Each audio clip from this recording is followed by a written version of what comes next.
One of the questions that particularly collectors, but anybody, likes to ask, it's one of those common questions that archaeologists get asked, is what do you collect?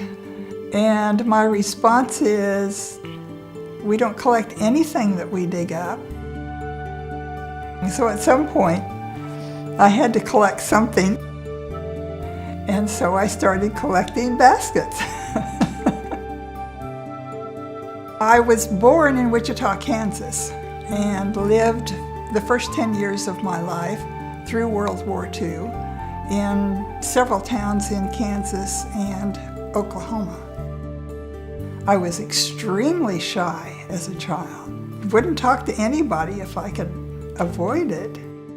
My father was a newspaper man, and the moves were primarily to get better working conditions and hopefully a little bit more pay. The Denver Post newspaper got a new editor who impressed my dad, and he said, "We're going to Denver." So we moved to Denver, and so I went through junior high, high school, and college in Denver. One of the things we did during that 10 years was family vacations, traveling in mostly the western states. We visited state parks, we visited national parks, archaeological sites.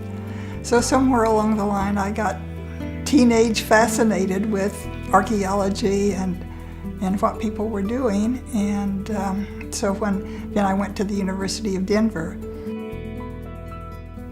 Anthropology was a much more exciting choice than teaching school or music program, and so I majored in anthropology. And by the time I got to going to graduate school, I knew that I needed funding, and so I was looking for a job. My professor at DU said, "You need to get into another part of the country and hear other ideas about anthropology and see what the opportunities are in the archaeology of the area." And so he recommended that I apply for that Kentucky position, which I did not get in '57 because they already had somebody else that they wanted to hire. But then at the end of that year, Dr. Schwartz wrote and said, "Are you still interested?"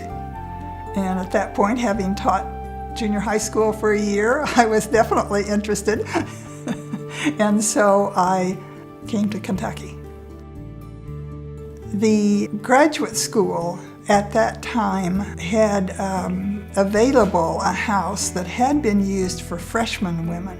And so we had 10 people in the house, but it formed a very cohesive group of women graduate students who supported each other. And all of us were beyond the fun and games giggles of going to college and serious about our careers, and many of us working in order to continue our education.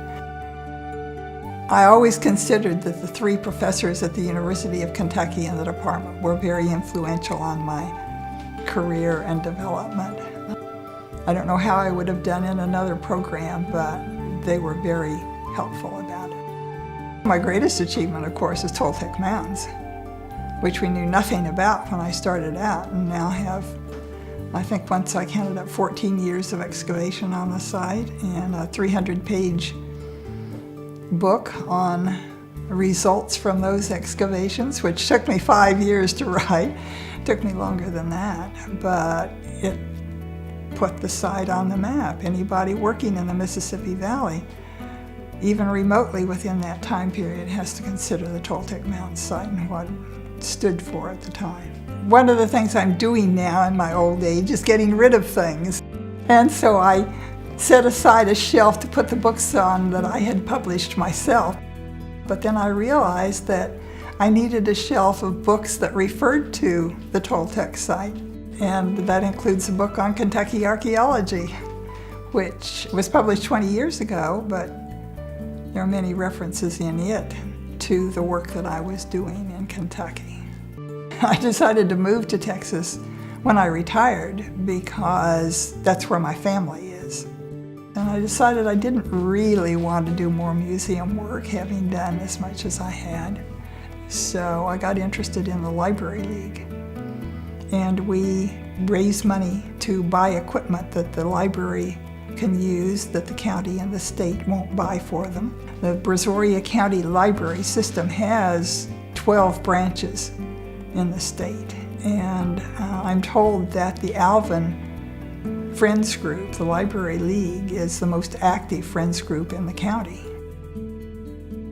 It was after I had moved to Arkansas and I was giving a talk to some group in Little Rock, and my parents happened through town, as they occasionally did. And so they went with me to give this talk in Little Rock, and afterwards my mother, she said, I just cannot imagine you getting up and talking in front of a group of people like that. I mean, it was the last thing I would do as a child, because I had been so extremely shy.